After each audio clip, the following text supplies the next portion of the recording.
When I was a teenager, like 13, 14, I was obsessed with the show Air Crash Investigations. Have you seen it?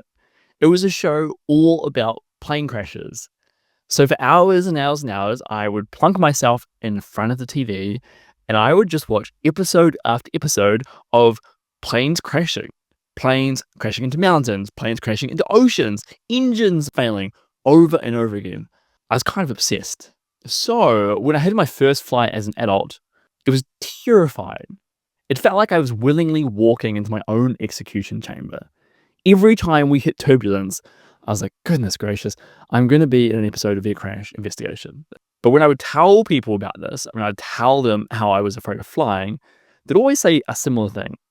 They'd be like, did you know that you're much more likely to die driving to the airport than you are flying? I was like, yes, thank you. I do know that, but it makes no difference to how I feel. But that feeling, that intuition I have for how often planes crash, that's what I want to talk about today. We all have an intuition for how often things happen. For example, if I were to ask you, are you more likely to die from a tornado or appendicitis? From asthma or from a vending machine? From a shark attack or from drowning in a bathtub? You know, when I say those things, you probably have some intuition, some feeling about which of those things are more dangerous. And so what I want to talk about is where that feeling, where that intuition comes from. One place it comes from is an idea called the availability heuristic. The availability heuristic is this. It's a rule our minds have for creating that intuition. And it goes like this. The easier it is to think of examples of something happening, the more often we think it does happen.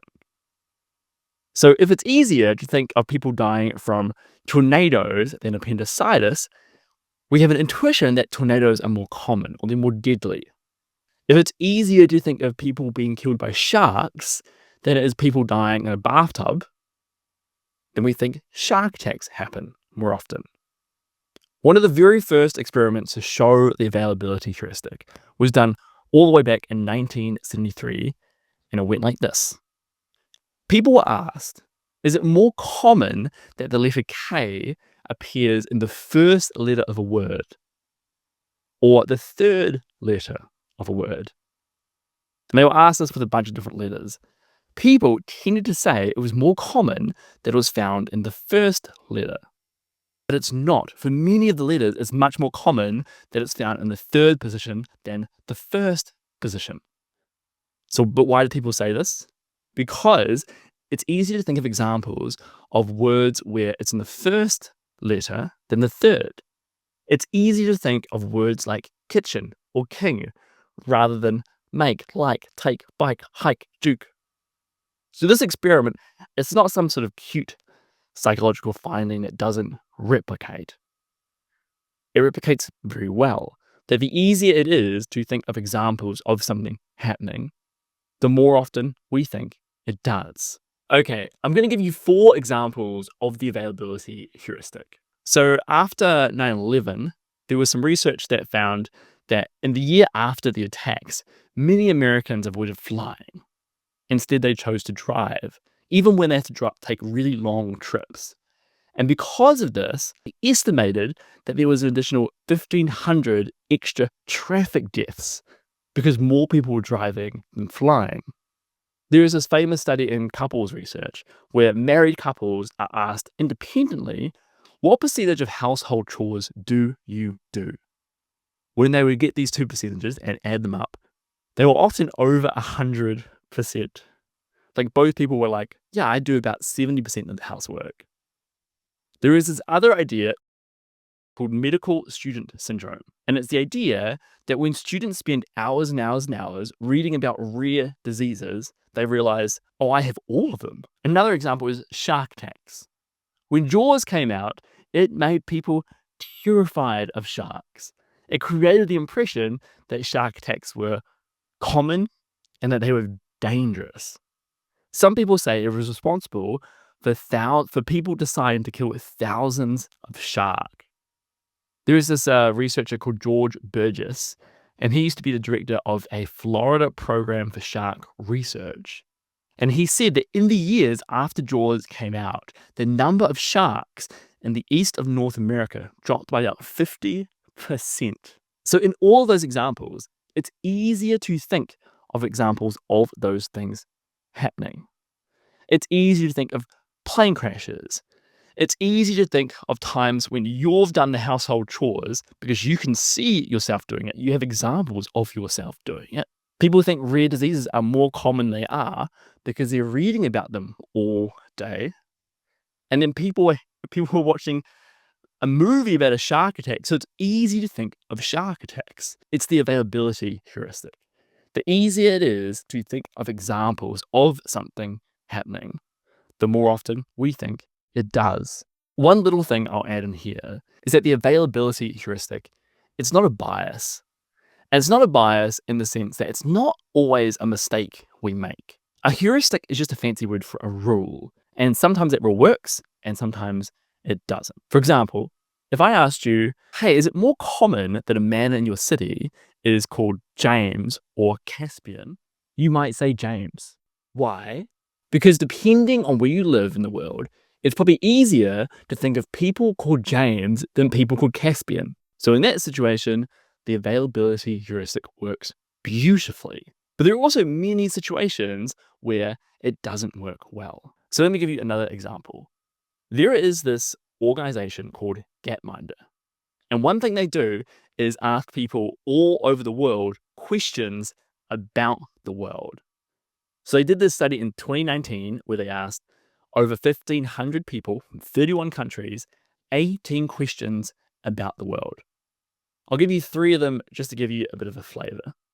So they asked them, which of the following causes the most deaths in Africa? Is it A, conflict and war, B, heart disease and stroke, or C, HIV and AIDS? What do you think? So 89% of people got this question wrong. The correct answer is heart disease and stroke. Okay, here's another one.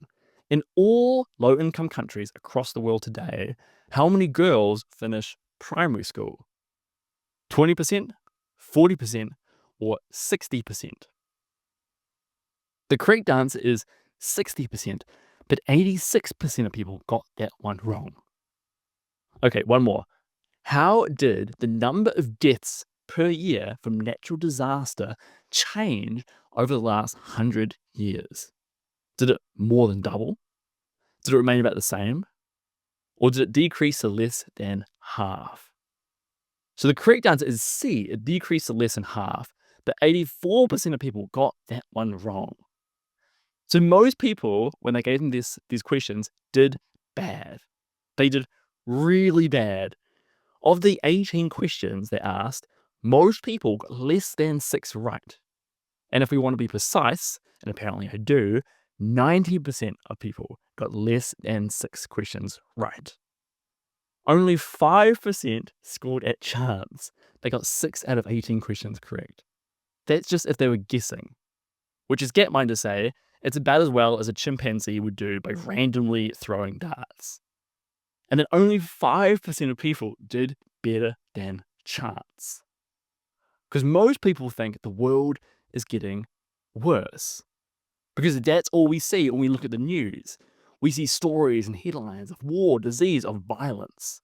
And because of the availability heuristic, because the easier it is to think of examples of something happening, the more often we think that thing happens, we can overestimate how often those bad things happen. We see murder, disease, stories about violence. And so we think those things are more common than they are. And so our view of the world gets skewed. Now, this is a problem because if we think things are getting worse, then we can start to feel like there is no hope of solving those problems. And we can start to think that the things that we've been trying, science, democracy, institutions, haven't fixed those problems.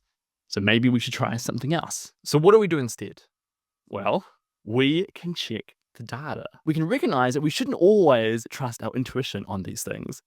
And for many of those things, data about poverty, about war, about crime, we can find out what the data says. So the next time we step onto a plane and the thoughts of our 13-year-old self watching air crash investigations plop onto our mind, we can remind ourselves that is the availability heuristic, and we can book the trip anyway.